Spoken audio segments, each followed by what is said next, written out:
Dans cette vidéo, on va présenter le cône de révolution. Un cône de révolution est une figure géométrique triangulaire et circulaire d'une manière. Voici donc un exemple ici. Ça a la forme d'un chapeau de sorcière en quelque sorte. Et donc un cône de révolution, c'est presque une pyramide, sauf qu'au lieu d'avoir une base qui est un polygone, on a une base ici qui est un cercle. Donc pour faire un cône de révolution, on commence avec une base circulaire. On aura aussi ce qu'on appelle un axe de rotation. Donc voici ici l'axe de révolution ou l'axe de rotation. Et on aura aussi un triangle ici.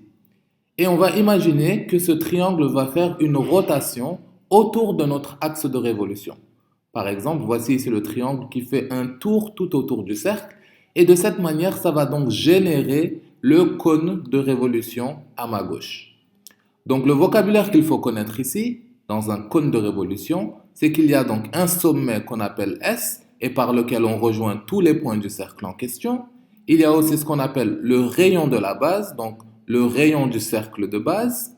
On a ici une hauteur qui rejoint le sommet au centre de notre base. Et enfin, il y a la génératrice G qui rejoint donc le sommet à chaque point de notre cercle.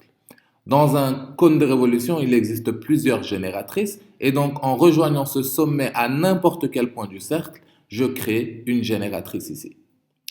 Donc il faut aussi savoir que la hauteur, le rayon de base et la génératrice forment un angle droit ici. Et donc on aura un triangle rectangle formé par la hauteur H, le rayon de base R et la génératrice G. Et donc, d'après Pythagore, on peut retirer une égalité qui relie ces trois quantités.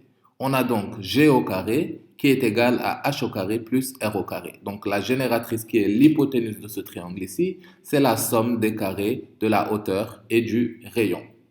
Donc voici en quelque sorte ce dont vous devez vous rappeler au sujet d'un cône de révolution. Et dans les vidéos futures, on va essayer de calculer l'aire latérale et le volume à travers toutes ces formules ici. Donc, voici ici un cône de révolution. On va imaginer quelques vues différentes du cône de révolution. Donc, ici, on a une vue, ce qu'on appelle une vue en perspective. Donc, ça nous donne un effet 3D du cône de révolution en question.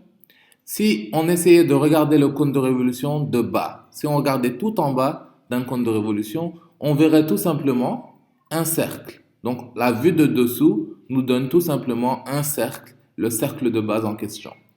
Si je regardais mon cône de révolution à partir du sommet, donc si j'étais au-dessus du cône de révolution et que je le regardais, j'obtiendrais donc une vue de dessus qui nous donnerait juste un point avec un cercle autour. Le point, c'est le sommet et on aurait un cercle autour. On ne pourrait pas bien voir qu'il s'agit d'un cône de révolution. On verrait tout simplement le sommet et le cercle en question.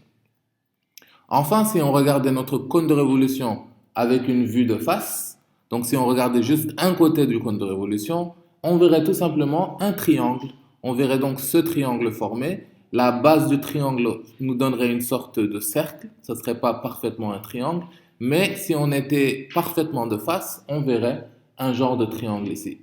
Et donc voici les différentes vues d'un cône de révolution. Vue de dessous, on obtient un cercle. Vue de dessus, on a un cercle avec le sommet au milieu. Et une vue de face représente donc un triangle ici.